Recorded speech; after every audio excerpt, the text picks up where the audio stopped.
All About Sleep from the National Institutes of Health. All About Sleep. Background. Why do people sleep? Sleeping doesn't seem like a winning evolutionary strategy. In the case of early humans, it would seem that those long hours of unconsciousness would provide a distinct advantage to predators and enemies. But recent studies have shown that there is an important physiological reason for sleep. When you activate brain cells for thinking and interpreting data, cell processes produce toxic byproducts. It turns out that during sleep, the fluid surrounding cells in the brain goes to work to clear out these waste products. Sleep is the equivalent of a night cleaning crew for your brain. If the cleaning process is shortened, if the brain does not get enough rest time, some of the garbage gets left behind. Neuroscientists are still working on what that might mean for cognitive health, but they speculate the extra toxins could contribute to degenerative diseases like Alzheimer's and other kinds of dementia.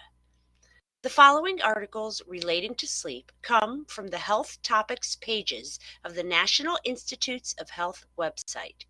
This information covers the physiological process of sleeping and the importance of getting sufficient sleep. What makes you sleep? From the National Institutes of Health. Many factors play a role in preparing your body to fall asleep and wake up. You have an internal body clock that controls when you're awake and when your body is ready for sleep. The body clock typically has a 24-hour repeating rhythm called the circadian rhythm. Two processes interact to control this rhythm. The first is a pressure to sleep that builds with every hour that you're awake. This drive for sleep reaches a peak in the evening when most people fall asleep. A compound called adenosine seems to be one factor linked to this drive for sleep. While you're awake, the level of adenosine in your brain continues to rise. The increasing level of this compound signals a shift toward sleep. While you sleep, your body breaks down adenosine. A second process involves your internal body clock. This clock is in sync with certain cues in the environment. Light, darkness, and other cues help determine when you feel awake and when you feel drowsy. For example, light signals received through your eyes tell a special area in your brain that it is daytime. This area of your brain helps align your body clock with periods of the day and night. Your body releases chemicals in a daily rhythm, which your body clock controls. When it gets dark, your body releases a hormone called melatonin. Melatonin signals your body that it's time to prepare for sleep, and it helps you feel drowsy. The amount of melatonin in your bloodstream peaks as the evening wears on. Researchers believe this peak is an important part of preparing your body for sleep. Exposure to bright artificial light in the late evening can disrupt this process, making it hard to fall asleep. Examples of bright artificial light include the light from a TV screen, computer screen, or a very bright alarm clock. As the sun rises, your body releases cortisol. This hormone naturally prepares your body to wake up. The rhythm and timing of the body clock change with age. Teens fall asleep later at night than younger children and adults. One reason for this is because melatonin is released and peaks later in the 24-hour cycle for teens. As a result, it's natural for many teens to prefer later bedtimes at night and sleep later in the morning than adults.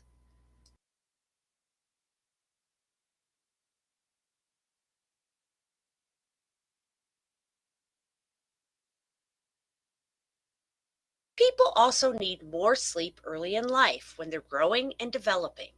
For example, newborns may sleep more than 16 hours a day, and preschool age children need to take naps.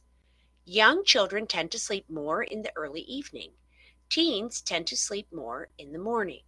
Also, older adults tend to go to bed earlier and wake up earlier. The patterns and types of sleep also change as people mature. For example, newborn infants spend more time in REM sleep. The amount of slow wave sleep, a stage of non REM sleep, peaks in early childhood and then drops sharply after puberty. It continues to decline as people age. Why is sleep important? From the National Institutes of Health. Sleep plays a vital role in good health and well being throughout your life. Getting enough quality sleep at the right times can help protect your mental health, physical health, quality of life, and safety. The way you feel when you're awake depends in part on what happens while you're sleeping. During sleep, your body is working to support healthy brain function and maintain your physical health. In children and teens, sleep also helps support growth and development. The damage from sleep deficiency can occur in an instant, such as a car crash, or it can harm you over time. For example, ongoing sleep deficiency can raise your risk for some chronic health problems. It can also affect how well you think, react, work, learn, and get along with others. Healthy brain function and emotional well being. Sleep helps your brain work properly. While you're sleeping, your brain is preparing for the next day. It's forming new pathways to help you learn and remember information. Studies show that a good night's sleep improves learning. Whether you're learning in math, how to play the piano, how to perfect your golf swing, or how to drive a car, sleep helps enhance your learning and problem solving skills. Sleep also helps you pay attention, make decisions, and be creative. Studies also show that sleep deficiency alters activity in some parts of the brain. If you're sleep deficient, you may have trouble making decisions, solving problems, controlling your emotions and behavior, and coping with change. Sleep deficiency also has been linked to depression, suicide, and risk taking behavior. Children and teens who are sleep deficient may have problems getting along with others. They may feel angry and impulsive, have mood swings, feel sad or depressed, or lack motivation. They also may have problems paying attention, and they may get lower grades and feel stressed. Physical health. Sleep plays an important role in your physical health. For example, sleep is involved in healing and repair of your heart and blood vessels. Ongoing sleep deficiency is linked to an increased risk of heart disease, kidney disease, high blood pressure, diabetes, and stroke. Sleep deficiency also increases the risk of obesity. For example, one study of teenagers showed that with each hour of sleep lost, the odds of becoming obese went up. Sleep deficiency increases the risk of obesity in other age groups as well. Sleep helps maintain a healthy balance of the hormones that make you feel hungry, ghrelin, or full, leptin. When you don't get enough sleep, your level of ghrelin goes up and your level of leptin goes down. This makes you feel hungrier than when you're well rested. Sleep also affects how your body reacts to insulin, the hormone that controls your blood glucose sugar level. Sleep deficiency results in a higher than normal blood sugar level, which may increase your risk for diabetes. Sleep also supports healthy growth and development. Deep sleep triggers the body to release the hormone that promotes normal growth in children and teens. This hormone also boosts muscle mass and helps repair cells and tissues in children, teens, and adults. Sleep also plays a role in puberty and fertility. Your immune system relies on sleep to stay healthy. This system defends your body against foreign or harmful substances. Ongoing sleep deficiency can change the way in which your immune system responds.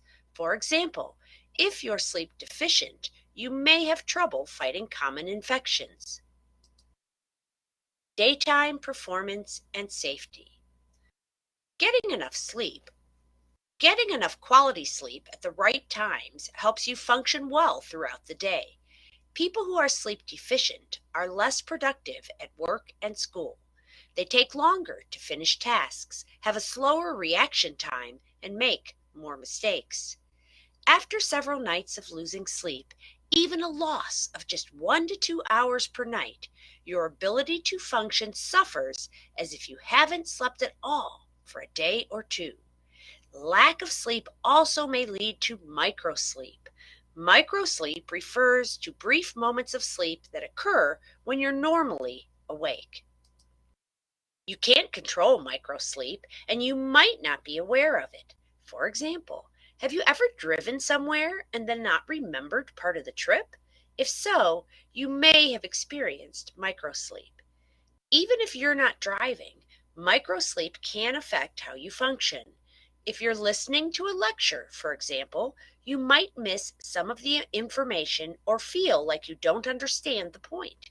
In reality, though, you may have slept through part of the lecture and not been aware of it. Some people aren't aware of the risks of sleep deficiency. In fact, they may not even realize that they're sleep deficient. Even with limited or poor quality sleep, they may still think that they can function well. For example, drowsy drivers may feel capable of driving, yet studies show that sleep deficiency harms your driving ability as much as or more than being drunk. It's estimated that driver sleepiness is a factor in about 100,000 car accidents each year, resulting in about 1,500 deaths. Drivers aren't the only ones affected by sleep deficiency. It can affect people in all lines of work, including healthcare workers, pilots, students, lawyers, mechanics, and assembly line workers. As a result, sleep deficiency is not only harmful on a personal level, but it also can cause large scale damage.